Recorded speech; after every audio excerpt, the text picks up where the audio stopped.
Yo, mes chers humains, bonjour et bienvenue dans l'Oraculum pour un nouveau mois, une nouvelle énergie, une nouvelle guidance. Donc toi, oui, toi, mon cher ami Taureau, Capricorne ou Vierge, tu es bien sur la guidance du mois de mars pour les signes de terre. Et pour ce faire, je tirerai avec pas moins de 5 jeux différents. Ce mois-ci placé sous la symbolique des couleurs. Car le printemps approche et l'hiver touche bientôt à sa fin et je pense que c'est important de s'imprégner de l'énergie et de la positivité que peuvent nous apporter les couleurs. Et ce mois-ci, on va plus se pencher sur l'aspect visuel des cartes. Donc je vais sortir un petit peu de ma zone de confort habituelle et plutôt que de me baser uniquement sur le sens précis de chaque carte, oracle ou tarot, on va essayer de faire de l'intuitif. Donc je vais vraiment vous parler de mon ressenti par rapport au visuel général, si on a des couleurs qui s'associent, si on a une couleur prédominante par exemple qui sort du lot, et on va comme ça construire, coudre, raconter une histoire. J'ai vraiment trop hâte de vous faire ce tirage parce que comme je vous dis, je suis pas hyper habitué à vous faire de l'intuitif pur, je me suis un petit peu entraîné hier soir et ça a grave fonctionné, donc c'est parti. Petit topo habituel, si le contenu te plaît et que tu veux en voir plus, n'hésite surtout pas à t'abonner à la chaîne, mais également à me laisser un petit pouce bleu et un maximum de commentaires, sachant que j'y réponds assez rapidement. Tu peux également faire sonner la cloche des notifications en prenant bien soin de toutes les activer pour être sûr de savoir quand est-ce que je sors de nouvelles vidéos. Je vous invite très fortement à aller consulter votre guidance d'ascendant et de signe lunaire, notamment si la guidance de votre signe solaire ne vous parle pas plus que ça. On sait jamais, peut-être que vous allez y découvrir des choses juste incroyables. C'est parti du coup pour votre guidance colorée du mois de mars.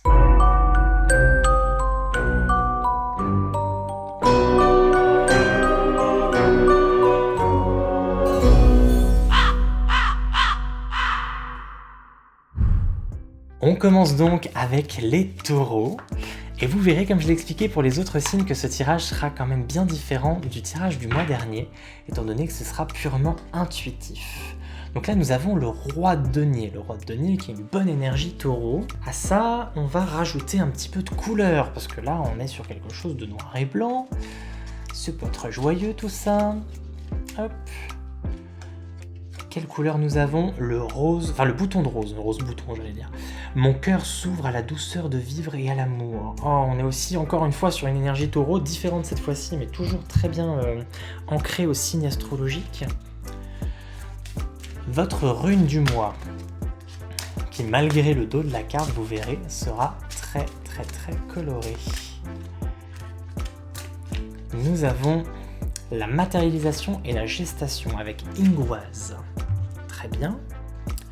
Votre animal du mois. Là pour l'instant je vois déjà des corrélations logiques. L'animal du mois avec le Spirit Animal Oracle. Ah zut, j'en ai plusieurs qui sont tombés. On continue. Nous avons le Wombat, être à la maison. Et nous finissons avec le tarot du funambule. Yop. Reste là, toi.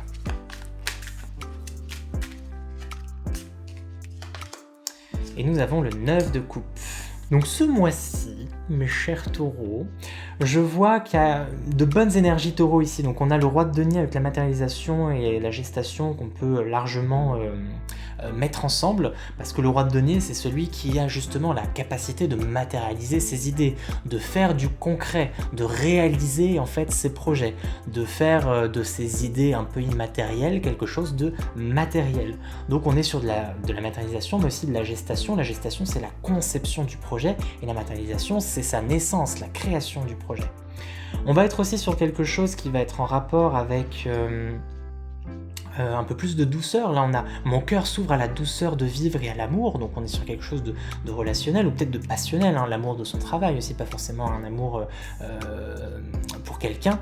Et ensuite on a le 9 de coupe. Le 9 de coupe c'est une carte de satisfaction, on se sent bien en fait, on a l'impression de se sentir réalisé, on se sent comblé, on a l'impression d'avoir plus besoin de rien. Et on a cette énergie être à la maison. En fait, ça nous donne vraiment quelque chose de très très très taureau, parce que les taureaux sont connus pour être de bons vivants, qui aiment bien rester chez eux, pas forcément paresseux, mais qui aiment bien profiter des petits plaisirs de la vie, qui sont très portés sur la romance, la fidélité, être bien avec quelqu'un qu'on aime, ou être de manière générale, être quelqu'un de satisfait, parce que on mange bien, on vit bien, en fait, on se fait plaisir, et puis ils sont dans le concret, ce sont des signes de terre, donc ils sont dans la matérialisation, dans la concrétisation, dans quelque chose de très terre à terre, donc carrément denier, et carrément matérialisation et gestation. Donc de manière générale, on est sur un tirage cohérent qui change pas trop des habitudes des taureaux de manière générale.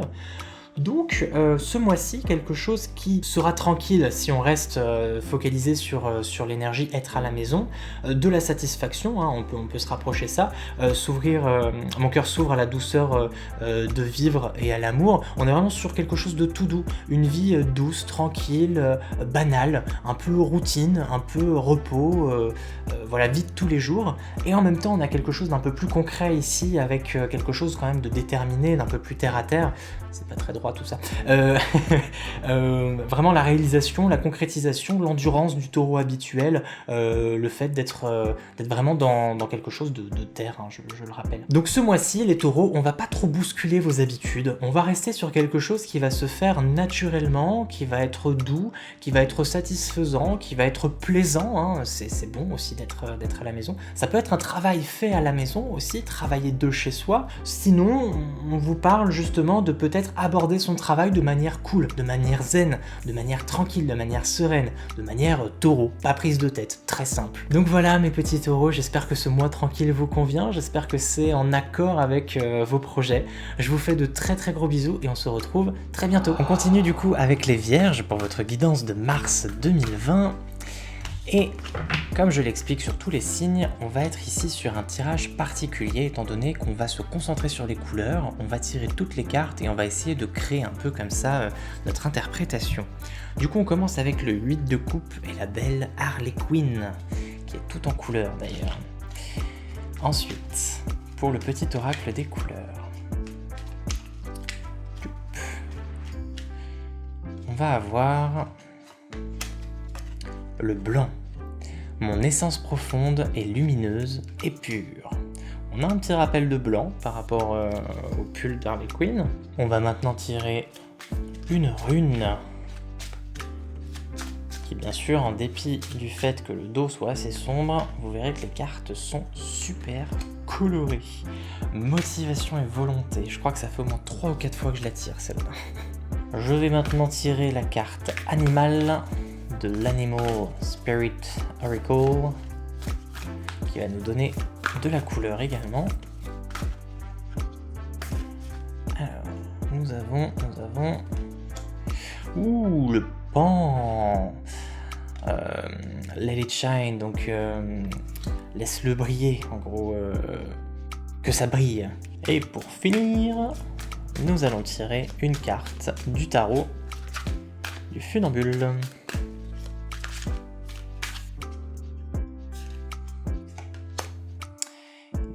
Le valet de bâton. Déjà, on a une énergie hyper positive de manière générale. On a le personnage d'Harley Quinn qui est complètement déjanté, qui est très énergétique en soi. Après, c'est un 8 de coupe. On est dans la saga des coupes, donc c'est plus l'émotionnel. Et on va comprendre ça juste après. On a la motivation et la volonté, comme ça, avec la rune tiwaz, donc cette flèche vers le haut, c'est ce pic, en fait, d'énergie, c'est ce boost, en fait, c'est cette chose qui va vous pousser, en fait, vous remonter vers le haut et vous pousser vers l'avant. On a la couleur blanche au centre. Mon essence profonde est lumineuse et pure. Vraiment, on a cette lumière au centre. Le blanc, c'est l'ensemble de toutes les couleurs, donc on est vraiment sur quelque chose de très puissant en fait. On a le pan du coup juste ici avec shine, donc briller.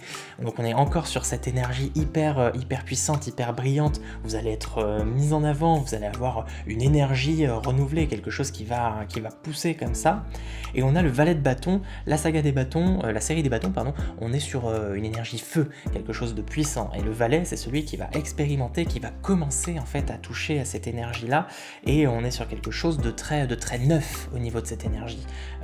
Donc on a un regain d'énergie avec le valet et ici la motivation, la possibilité du coup de briller, d'utiliser cette énergie à bon escient pour enfin être productif, enfin être motivé, être reboosté, repartir du bon pied si jamais vous aviez un moment une passe un peu compliquée. Et là en fait on va en parler avec le 8 de coupe. L'énergie du 8 de coupe, c'est quoi? C'est être trop attaché à quelque chose, ne pas réussir à s'en séparer, et ça va probablement en fait vous bloquer dans votre progression. Du coup, vous commencez d'ores et déjà à vous détourner de ce qui vous retenait en fait jusqu'à présent. Et souvent en fait elle est représentée par un personnage qui va regarder les montagnes, et il va se détourner justement des 8 coupes d'or, et il se dit que même si le chemin montagneux est très compliqué, ça va être des épreuves, ça va être des défis, ça va être quelque chose, des obstacles, le but ça va être de franchir tout ça pour enfin progresser, parce que au moins je ne vais pas rester statique à rester avec mes 8 coupes qui au final ne me servent pas à grand chose. Donc en gros c'est une carte de sacrifice, un sacrifice utile pour pouvoir enfin aller de l'avant.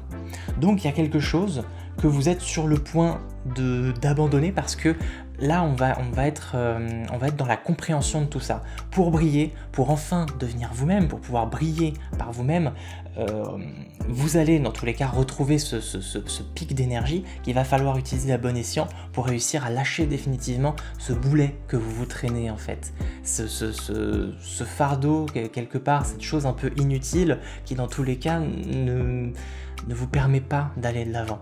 Là, ce mois-ci, vous allez réussir à lâcher ce truc-là et enfin briller par vous-même, enfin briller de toute la blancheur et la pureté qu'il y a au fond de vous. Et voilà mes amis les vierges, ce mois-ci, on n'a pas peur de briller parce qu'on le mérite, ok? Je vous embrasse et on se retrouve très bientôt. On continue et on termine avec nos amis les Capricornes pour cette guidance du mois de mars, et vous verrez qu'elle sera complètement différente de la guidance du mois précédent, étant donné qu'on va interpréter au fur et à mesure, et en se basant en grande partie sur les couleurs, on va créer un petit peu une histoire avec chacune des cartes. Et là nous commençons avec l'ermite Dumbledore. On va maintenant vous tirer une carte du petit oracle des couleurs et découvrir son message. Et nous avons la couleur émeraude. Je garde toujours espoir car j'ai confiance en la vie. Hop. Maintenant, nous allons découvrir votre carte rune, ainsi qu'une nouvelle couleur, ou une couleur qui complétera celle déjà en place. Et nous avons interdépendance, rapport humain, avec la rune Manaz. On enchaîne avec votre carte animale de l'oracle Spirit Animal Oracle. Pour ce mois-ci, hop là, tchouk. Vous avez à nouveau du vert avec la libellule. On vous dit que la vérité transcende les illusions. Finalement, nous allons tirer une carte du tarot du funambule.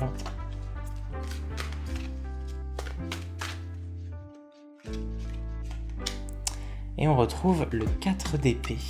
Alors, quand on regarde comme ça, de manière panoramique, notre tirage, on voit clairement qu'il y a une prédominance de vert, étant donné qu'on l'a sur les 3 cartes qui sont ici. On en a même un tout petit peu au niveau des feuilles, du feuillage là autour du lion. Le vert, c'est une couleur de guérison.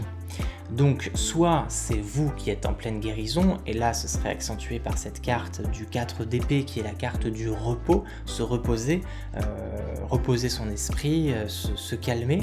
Soit vous pouvez également vous placer en tant que guide guérisseur avec l'énergie de l'ermite. L'ermite, c'est la personne qui va aider les autres quelque part. C'est un peu la carte du soigneur, du médecin, un peu à l'autre bout de la forêt, un peu ce Merlin l'enchanteur à qui on peut venir demander conseils, potions et compagnie. Donc il y a ces deux énergies-là où vous pourriez éventuellement ce mois-ci vous placer en tant que guérisseur ou avoir besoin justement de vous guérir. Surtout qu'en plus, on vous parle de rapport humain, d'interdépendance. Donc peut-être que, étant donné qu'on a interdépendance ici, vous allez peut-être devoir dépendre de quelqu'un pour qu'il vous guérisse, mais cette personne aura également besoin de vous pour que vous la guérissiez à votre tour. Donc il va y avoir un petit peu ce rapport, vous savez, sauveur-sauvé. On a aussi une forte énergie d'introspection entre le 4 d'épée et l'ermite. Le 4 d'épée, c'est vraiment se reposer son esprit, hein, surtout pour méditer. Et l'ermite, c'est une carte de méditation, c'est une énergie méditative, de retour sur soi, d'exploration de son intérieur, de repos, de calme. Ça peut être aussi une carte de solitude, l'ermite, donc voilà, un besoin de repli. J'ai l'impression de voir un besoin de repli, un besoin de souffler, pas forcément de se carapater chez soi, mais voilà, un besoin peut-être de se marginaliser, de sortir un petit peu de la foule, du monde, de prendre du temps pour soi. En plus, là, avec le message de la libellule, on a la vérité transcende l'illusion. Donc peut-être qu'il y a un besoin de retour sur soi pour revenir un petit peu à ce qui est vrai, à notre vraie nature, à nous-mêmes, à faire un peu le tri, un peu le ménage de la superficialité du monde en fait, j'allais dire de la cour, mais en fait du beau monde, quoi, du peuple. Surtout que c'est rappelé ici avec cette histoire de rapport humain. Peut-être que justement ce rapport à l'homme, ce rapport à l'autre vous a peut-être un peu trop pollué et vous avez un besoin de vous soigner. Vous avez un besoin de vous soigner. Donc ça va se faire très certainement en petit comité, très certainement pas en grand groupe. Et puis il y a également le message, hein, de la carte centrale sur lequel on ne s'est pas encore appuyé, où il y a cette notion de confiance. Donc ça rappelle aussi ce rapport d'interdépendance, de rapport humain. Donc il va être probablement en fait question d'une ou de quelques personnes, mais pas beaucoup, sur lesquelles il va falloir vraiment vous reposer, qui vont vous faire confiance. On est vraiment sur de l'interdépendance et à qui vous allez aussi accorder votre confiance dans une ambiance de repos et dans un but de méditer et de guérir en fait, de s'aider en fait mutuellement. Et voilà mes chers amis Capricorne, ce mois-ci on n'oublie pas de se reposer tout court, mais également pourquoi pas se reposer sur les personnes qui comptent réellement pour vous. Je vous embrasse très fort et on se retrouve très vite. C'est ainsi que s'achève ma guidance du mois de mars. J'espère que vous y serez retrouvés dedans. Hein, comme je vous le dis, n'hésitez surtout pas à aller voir la guidance de votre ascendant et de votre signe lunaire, peut-être pour compléter, pour y voir plus clair, ou justement pour tout simplement vous y retrouver si ce n'était pas le cas pour votre signe solaire. On se retrouve, vous le savez maintenant, très vite sur la chaîne. Moi, je vais aller bûcher sur la suite. En attendant, portez-vous bien. Et moi, je vous dis à plus.